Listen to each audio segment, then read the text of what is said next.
सदा हम सबके साथ बना रहे।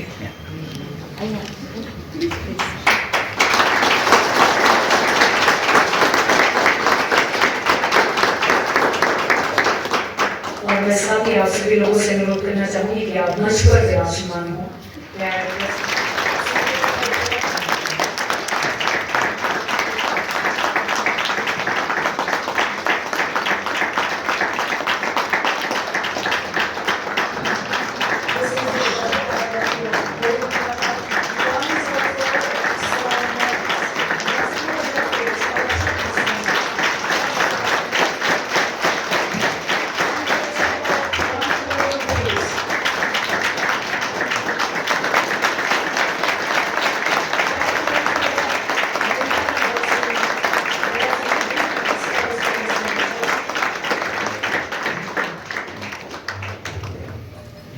मैं आभारी हूँ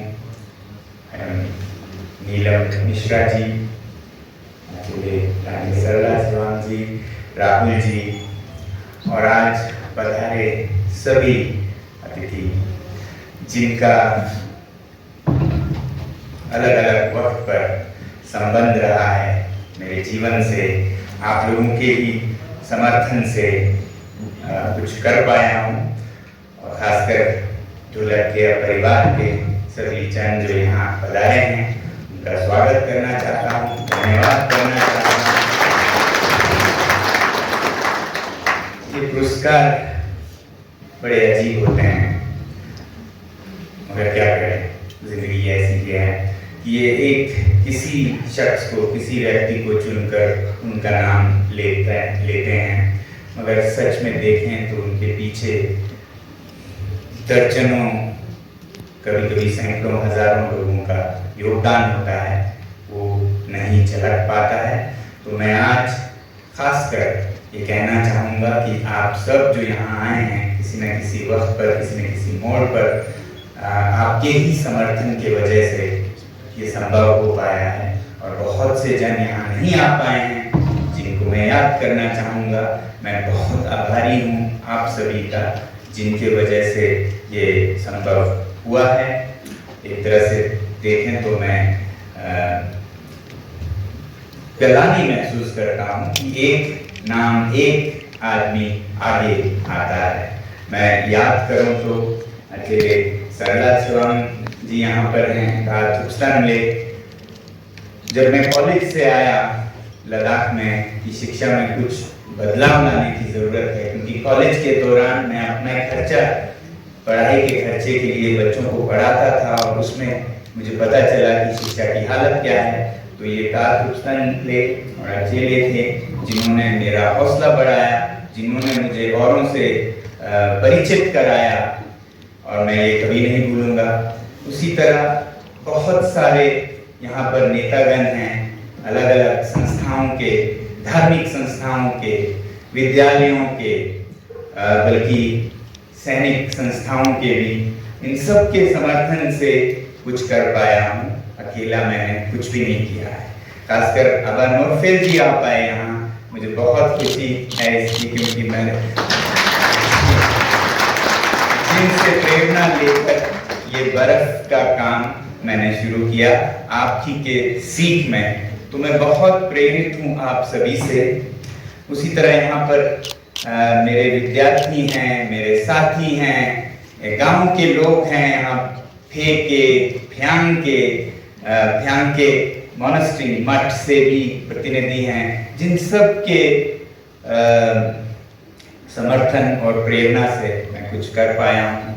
बहुत से हमारे पूर्व विद्यार्थी हैं जिनके साथ एक शिक्षक ही नहीं, एक साथी की तरह हम लद्दाख के हर गांव में दूर दराज, कभी पैदल, कभी तमाम मुश्किलातों के साथ गए हैं। उन सब का मैं आभारी हूँ। और खासकर संतोष बा जो ह्यूमैनिटेरियन अवार्ड है, उसका अगर बताऊं तो आप लोगों को, 2 साल पहले एक ऐसा पत्र आया था, ईमेल आया था, और पुरस्कारों को मैं थोड़ा परख कर, पड़ताल करके ही स्वीकार करता हूँ। तो पता चला इसमें 2 बहुत मार्मिक बातें थी। एक तो ये ऐसे व्यक्ति से आया था जो बचपन में एक गांव से खाली हाथ शहर में आकर जिन्होंने अपना व्यापार शुरू किया और दुनिया के सबसे बड़े व्यापारों में खासकर हीरे के इस लाइन में बने, और वो भी बहुत ही साफ सफाई के साथ। आज इस कंपनी का मैं जानता गया, परतों में समझता गया, तो मुझे बहुत खुशी हुई। पहली बात तो ये व्यक्ति अपने माताजी के सम्मान में ये पुरस्कार देना चाहते थे, उससे मेरा दिल छुआ कि कोई जो अपने माताजी का सम्मान करे। दूसरा, ये गांव से खुद तो आए और बहुत सफल रहे, मगर अपनी सफलता में लोट पलटने के बजाय समाज को कुछ वापस देना चाहते थे। इससे मैं बहुत प्रभावित हुआ। और फिर बाद में पता चला कि ये अपना कारोबार कितनी सफाई से करते हैं। मुझे समझ आया कि आज ये ज्वेलरी व्यापार में सबसे बड़े टैक्स पेयर हैं, सबसे बड़े CSR करते हैं। तो जिस साफ सफाई और ईमानदारी की भारत में मिसालों की ज़रूरत है, वो मुझे इनके काम में दिखा, और इसलिए भी मुझे बहुत अच्छा लगा कि ये एक सही संस्था के साथ मेरा जुड़ाव हुआ। और फिर 2 हफ्ते पहले, कभी पूछा भी नहीं, ना ही बताया गया था, 2 हफ्ते ही पहले जब ये बात हुई कि अब कोविड के हाल के बाद ये प्रदान करने आना चाहते हैं, तब पता चला कि इसके साथ 1 करोड़ रुपए की राशि भी है, तो और भी अच्छा लगा। और ये बढ़ते खुलते गए। मेरा दिलचस्पी मेरी रही है पर्यावरण, माहौलियात के, तो मुझे पता चला कि ये संस्था एनवायरनमेंट के बारे में भी बहुत ध्यान रखते हैं। इनके जो दफ्तर हैं वो विश्व स्तर पर पर्यावरण की दृष्टि से पूरी संस्था बहुत आगे है। कार्बन न्यूट्रल संस्था बना रहे हैं और 2024 तक कार्बन न्यूट्रल बनने वाले हैं, जो कि बहुत ही बड़ी बात है। भारत 2070 तक बनना चाहता है। तमाम दुनिया के देश 2040, 50, शायद टाटा 2030 तक बनना चाहते हैं, और SRK 2024 यानी अगले साल तक पूरी तरह प्रदूषण के पाप से मुक्त होना चाहते हैं। तो आप समझ सकते हैं मैं कैसे न प्रभावित होता। तो ऐसे हालात में जब ये सम्मान दिया गया, तो मैं आभारी तो हूँ ही, मगर साथ ही मैं आप सभी का आभारी हूँ।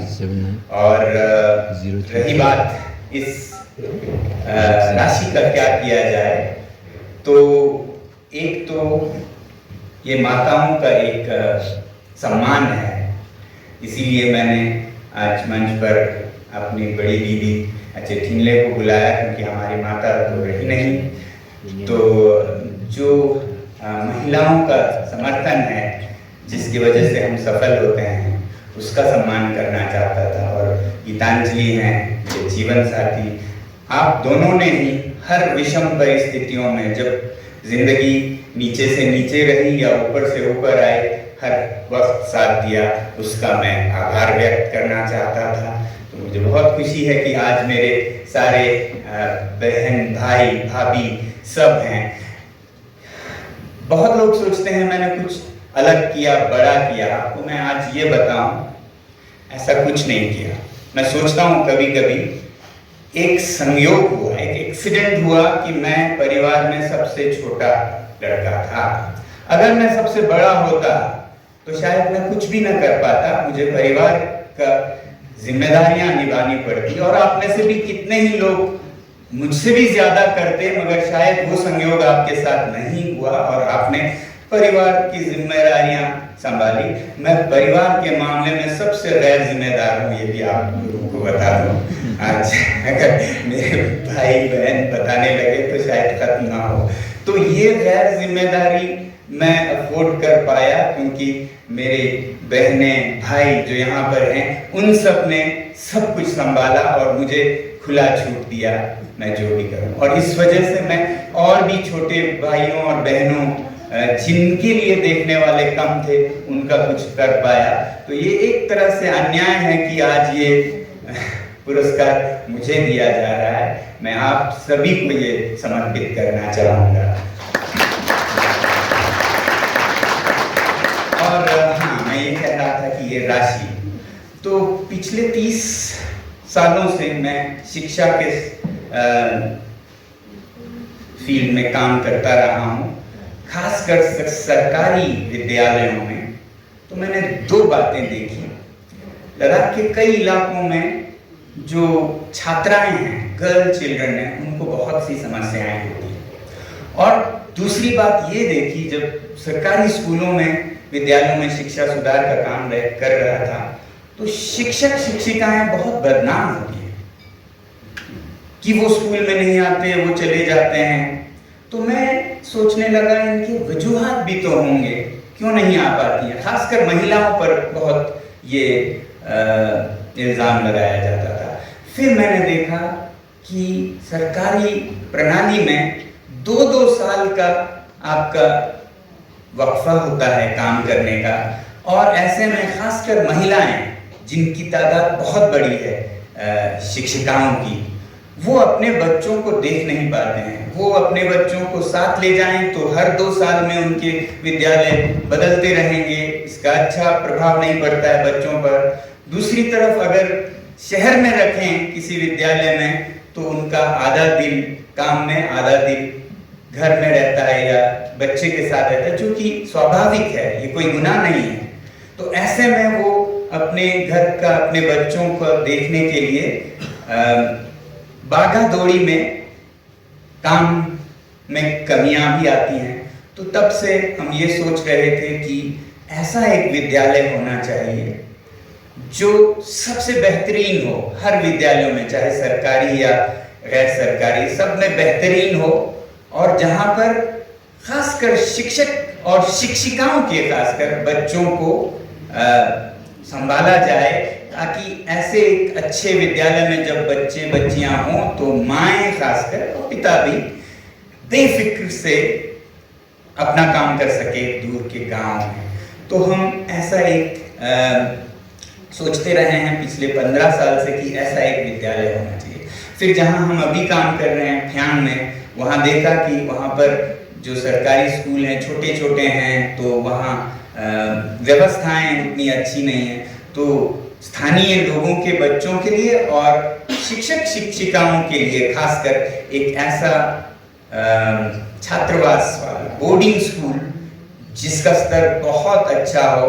और गीतांजलि जी, क्योंकि शिक्षा से इनका बहुत संबंध रहा है, तो वो खासकर निजी स्तर पर इसमें बहुत इच्छा से अनुसंधान कर रहे थे। तो उनके नेतृत्व में एक ऐसा विद्यालय बने लद्दाख में जो सरकार के साथ हो सके तो बने, और स्तर इतना अच्छा हो कि सिर्फ लद्दाख से नहीं, खासकर शिक्षक शिक्षिकाओं के या स्थानीय बच्चे भी नहीं, बल्कि दिल्ली, मुंबई, सिंगापुर, यूरोप से भी बच्चे लद्दाख में एक अलग शिक्षा पाने के लिए आए हैं। अभी सेकमोल में हम एक अलग से शिक्षा देने की कोशिश करते हैं। तो वहाँ हम सिर्फ जो बच्चे सामान्य प्रणाली में समस्याएं करते हैं फेस, उनके लिए हम करते हैं। तो बहुत बच्चे लद्दाख से, भारत से बाहर से शिक्षक शिक्षिकाएं भी दिलचस्पी लेते हैं कि कैसे ऐसा शिक्षा हम सामान्य स्कूलों में भी दे, सिर्फ फेल हुए हो जरूरी ना हो, जो पास हो रहे हैं उनका क्या गुनाह है, हमसे बहुत बार पूछा जाता है। तो ऐसा कोई विद्यालय हो जिसमें बहुत ही आधुनिक, विश्व या विश्व से भी आगे ऐसे सिद्धांतों पर शिक्षा हो, और खासकर हमारे जो महिला शिक्षक हैं, शिक्षिकाएं हैं, उनको लाभ हो, उनको राहत मिले जो अभी की हालत है, और उनमें भी फिर जो छात्राएं हैं उनको हम सपोर्ट कर सकें। ऐसा हयात अल्टरनेटिव यूनिवर्सिटी में ही हम एक शिक्षा विभाग में ये पहल करने जा रहे हैं, तो आपने जो ये राशि प्रदान की है वो एक बीज की तरह उसमें काम करेगा, और हमें उम्मीद है कि इससे जो बदलाव आएगा उसका असर और विद्यालयों पर, सभी बच्चों पर आएगा। तो मैं आज इस काम के लिए समर्पित करना चाहूँगा। आज मैं देख रहा हूँ कि हयाल जो अल्टरनेटिव यूनिवर्सिटी है, इसके शुरुआत में बहुत से लद्दाख के नेताओं ने समर्थन किया। आज यहाँ पर बहुत से आए हुए हैं, कार्ल पालबार जी, उनका बहुत बड़ा सपोर्ट था, खासिरिंगले, आप सभी का मैं बहुत बहुत धन्यवाद करना चाहता हूँ। और आप सभी के साथ ही हम इस अभियान को और आगे बढ़ाना चाहता हूँ। आप सबका फिर से और सूरत से SRK और ढोलक के परिवार का बहुत बहुत धन्यवाद मैं लद्दाख की तरफ से करना चाहता हूँ कि आपने लद्दाख को चुना, और हम उम्मीद करते हैं कि आपके साथ ऐसा एक योगदान का संबंध बना रहेगा। बहुत बहुत धन्यवाद। I'm honored to be here. हमारे हाथ से ये सम्मान हमारे लद्दाख के रत्न को दिया गया, उसके लिए मैं ढोलकिया परिवार को धन्यवाद देती हूँ। और सर्वप्रथम मैं संतोष बाबू को शत नमन करते हुए कहना चाहूँगी कि माँ के रूप में जिसको देखा वही हमारा सब कुछ होता है। वो हमारा पहला गुरु, और जो वैल्यूज़ वो हमारे अंदर डालना चाहता है हमें वही वैल्यूज़ मिलते हैं। इसलिए मैं समझती हूँ गोविंद जी को जो वैल्यूज़ मिले और आज जो वो मानवता का कार्य कर रहे हैं, उसकी प्रेरणा सर्टेनली उन्हें अपने माताश्री से मिली थी। इसीलिए उन्होंने अपने माँ के नाम पर ये अवार्ड समर्पित करते रहे हैं और आज किया है। मुझे गर्व है, पूरे लद्दाख की ओर से मैं कहना चाहूँगी, आज पूरा लद्दाख गौरवान्वित है कि सोनम वांगचुक जी को ये मानवता पर अवार्ड दिया गया। उनको बहुत अवार्ड मिले हैं, पर जो मानवता का अवार्ड है मेरे हिसाब से वो सबसे अमूल्य है, क्योंकि मानवता नहीं होगी तो कुछ भी नहीं हो सकता है। आप सभी को ये विदित है, उनके बारे में यहाँ पे सब लोग जानते हैं।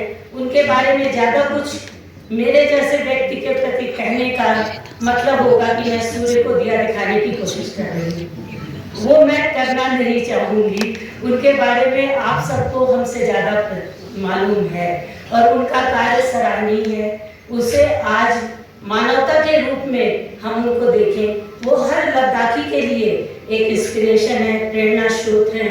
और हमें लगता है कि शायद अगर हर आदमी कहीं और ना देख के, हर लद्दाखी कहीं और ना देख के सिर्फ उनकी ओर देखेगा तो अपने जीवन में अवश्य कुछ ना कुछ अचीव कर सकेगा। गोविंद जी के बारे में सुनकर मुझे आज अपने पूज्य बाबा जी की याद आई, जो मेरे ग्रैंडफादर थे। उन्होंने भी बहुत अल्प आयु में अपना घर गांव छोड़ दिया था और ब्रिटिश इंडिया के वो बड़े भारी बिजनेसमैन थे, और वापस आकर उन्होंने हमारे गांव में hospital, school, post office, road, इन सब चीज़ का निर्माण किया।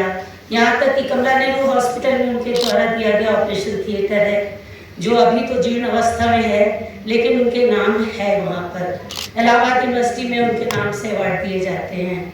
तो मुझे ये, मैं उस जीवन में जी सकती हूँ जो गोविंद जी ने जिया, क्योंकि मैंने भी बचपन से उनके बारे में स्टोरी सुनी थी। ये सब कार्य जो लोग करते हैं वो एक महापुरुष होते हैं। एक साधारण व्यक्ति गोविंद जी की तरह अचीव नहीं कर सकता है, लेकिन अगर हम उनके कर्मों पे चलने की कोशिश करें तो अपने जीवन में कुछ ना कुछ अवश्य प्राप्त कर लेंगे। बहुत कुछ नहीं तो अपने जीवन के लिए तो प्राप्ति कर लेंगे। और दूसरा ये है कि अगर आप कुछ अचीव करते हैं तो ये आवश्यक हो जाता है कि आप पे बैक टू सोसाइटी करें, बहुत ही आवश्यक है।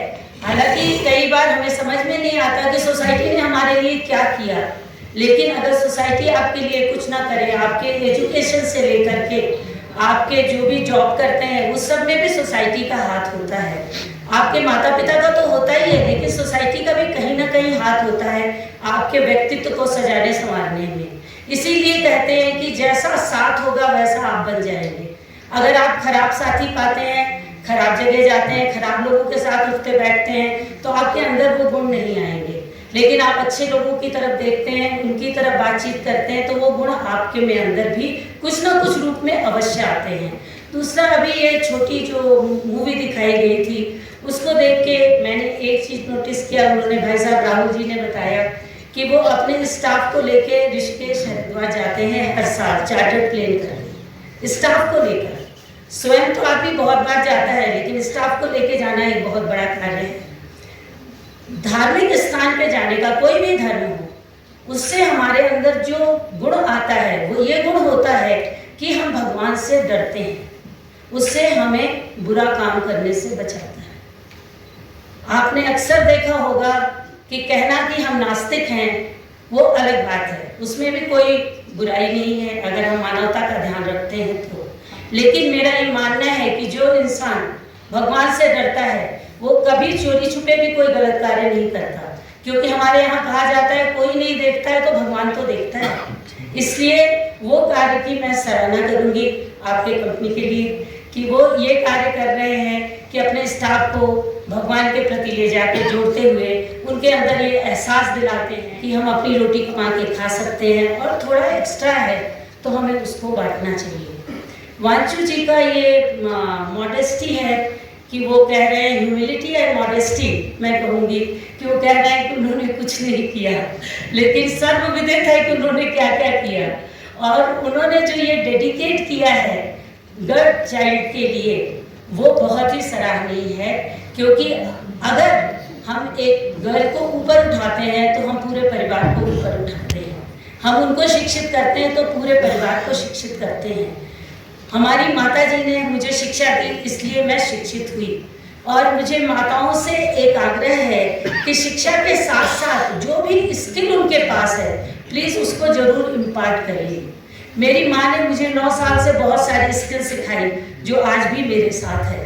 उससे डायरेक्टली बेनिफिट नहीं है तो इनडायरेक्टली बेनिफिट जरूर है उसका। हमेशा जैसे उन्होंने कहा अभी कि मैं बुनकरों के साथ काम किया, मुझे नॉर्थ ईस्ट में कभी नहीं गई थी, मुझे ये चीज़ भी नहीं पता थी कि महिलाएं कमर में बांध के कपड़ा बुन सकती हैं, मुझे पता भी नहीं था क्योंकि मैंने वैसा रूम कभी नहीं देखा था।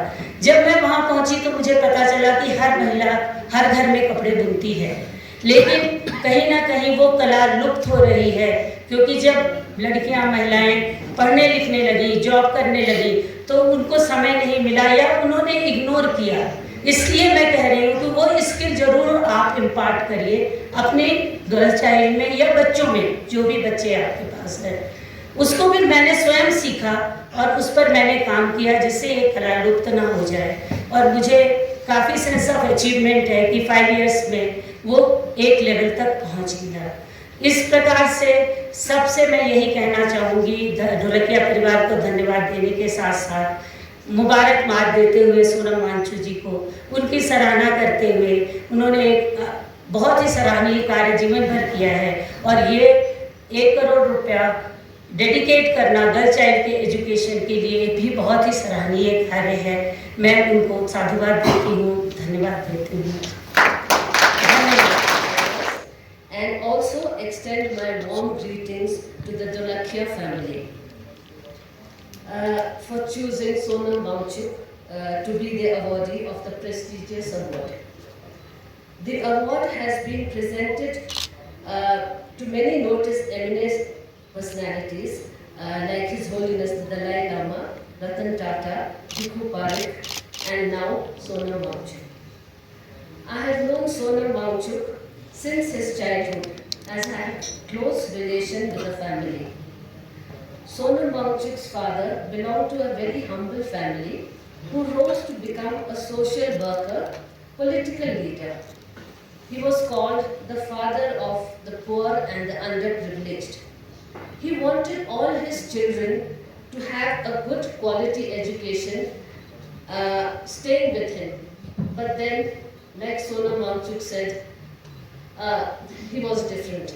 So he escaped to Delhi and he chose to study his initial study, complete his school in Delhi. After that, he completed his engineering from Regional Engineering College, Srinagar. However, he had no inclination to pursue engineering as a profession. He had other ideas. But when he came back from his college, he saw the poor standard of education in Ladakh, and he formed the Student Education and Cultural Movement of Ladakh, or SEDML. He put in a lot of hard work and came up with the Operation New Hope, which is also known as ONH, which helped the teachers and students to improve the standard of education in schools. The SEDML campus is an institution where students and staff learn. It is a place to pursue practical, environmental, social, and traditional knowledge and skills. There are many success stories of students from SEDML. The Ice Stupa is another success project by Wangchuk. There are several Pacific solar buildings that have been designed in Ladakh and other places by Sonam Wangchuk. And now the most recent project is the Hayal, where the philosophy is from 3R to 3H. Sonam Wangchuk has won many awards. To name a few, the Global Award for Sustainable Architecture in 2017, the Rolex Award for Enterprise in 2016, Raymond Magsaysay Award in 2018, Fred MacPart Award in 2016, and now the Santokh Ba Humanitarian Award. Your decision to dedicate the award money for the education of the girl children in Leh and Kargil has really touched my heart. You really deserve many more awards. In the end, I would just say that you, Sonam Wangchuk, we are all with you, and we all hope that you will give us many more awards and many more help and inspirations. You are the inspiration of many youths of Ladakh.